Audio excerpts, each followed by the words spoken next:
Olá pessoal, eu sou o professor Marcos Santos e hoje vamos ver como o conceito de manutenção evoluiu ao longo do tempo.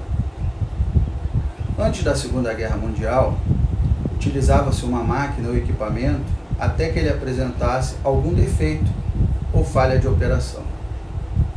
Assim, a manutenção tinha um caráter eminentemente corretivo. No entanto, com o advento da Segunda Guerra Mundial, em 1939, recursos como homens, máquinas e insumos foram ficando cada vez mais escassos e não era mais possível desperdiçar um dia inteiro de trabalho porque o equipamento estava quebrado ou indisponível. A solução foi realizar manutenções programadas e, por fim, apostar na confiabilidade dos processos para um melhor aproveitamento da linha de produção. Autores como Slack definem a manutenção como uma forma de organizações evitarem falhas, de forma a cuidarem de suas instalações físicas. A fim de organizarmos melhor esse tema, podemos dividir a evolução da manutenção em 3 momentos. A primeira geração pode ser relacionada com a fase da manutenção corretiva. Pela facilidade nos reparos das máquinas, não havia uma prática de manutenção sistemática.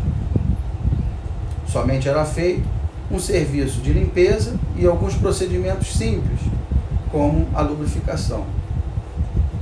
Por isso, os reparos eram feitos somente após a quebra, ou seja, utilizavam a manutenção corretiva não planejada. A manutenção corretiva, como o próprio nome diz, visa corrigir, restaurar ou recuperar a capacidade produtiva de um equipamento ou instalação que tenha cessado ou diminuído a sua capacidade de exercer as funções para as quais foi projetado. A segunda geração ficou conhecida como manutenção preventiva. Com máquinas mais robustas, houve uma necessidade de maior tempo para os reparos, em função do aumento do nível de complexidade delas. O tempo de reparo foi aumentando cada vez mais, até que se tornou inviável o modelo da manutenção corretiva. Foi quando se deu início à segunda geração. Essa geração surgiu após a Segunda Guerra Mundial, entre os anos de 1950 e 1970. A guerra fez com que aumentasse a procura por todos os tipos de insumos, ao mesmo tempo em que reduziu notavelmente a disponibilidade de mão de obra industrial.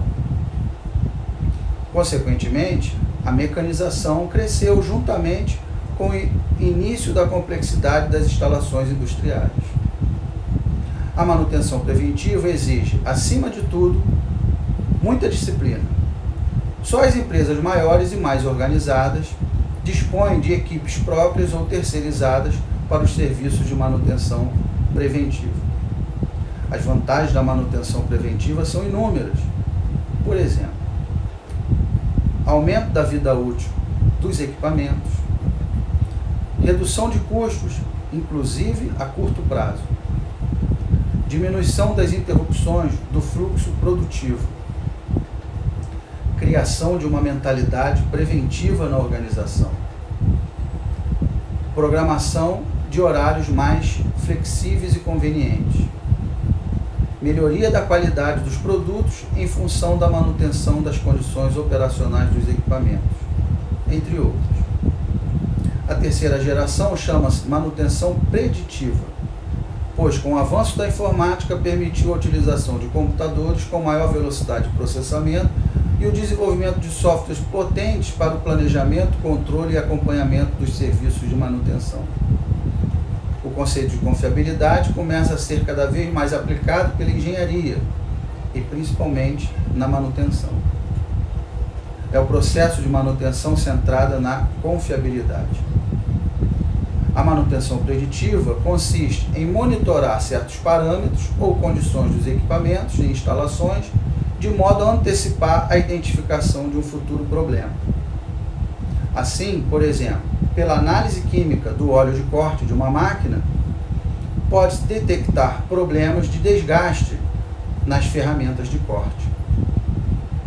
Citando outro exemplo, Para componentes críticos, como o eixo de uma turbina, a monitoração das vibrações é feita em tempo real, com a utilização de sensores e softwares específicos que interpretam os dados coletados, transformando-os em informações gerenciais. A manutenção preditiva é quase toda terceirizada, pois normalmente necessita de tecnologia específica e que poucas empresas possuem.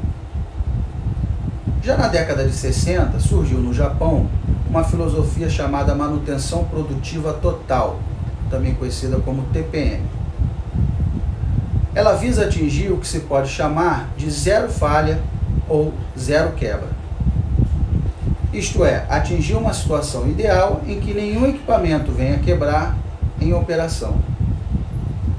A TPM apoia-se em 3 princípios fundamentais.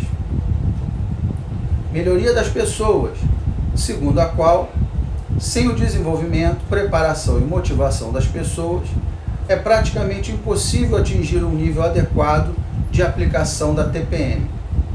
Todos os programas iniciam-se com o treinamento do pessoal e a multifuncionalidade deverá ser atingida. Melhoria dos equipamentos. Depois das pessoas, os equipamentos constituem o maior recurso de uma empresa. A TPM advoga que todos os equipamentos podem e devem ser melhorados, obtendo-se a partir daí grandes ganhos de produtividade. É falso supor que para uma fábrica alcançar alta produtividade, necessariamente deve-se contar com equipamentos novos. Terceiro, qualidade total. Estabelece que a TPM é parte integrante dos conceitos da qualidade total já tão difundidos. Segundo esse princípio, a implantação de um programa de TPM deve caminhar paralelamente à implantação de um programa de melhoria da qualidade e da produtividade. Bem, pessoal, então estamos concluindo a nossa videoaula de hoje. Nela, pudemos acompanhar a evolução do conceito da manutenção, bem como a sua importância para as organizações. Para isso, passamos pela manutenção corretiva, pela manutenção preventiva, pela preditiva e pela filosofia da manutenção produtiva total, TPM. Gostaria de agradecer a todos por assistirem a videoaula e caso queiram saber mais sobre manutenção, visitem o site da Associação Brasileira de Manutenção e Gestão de Ativos, Abraman.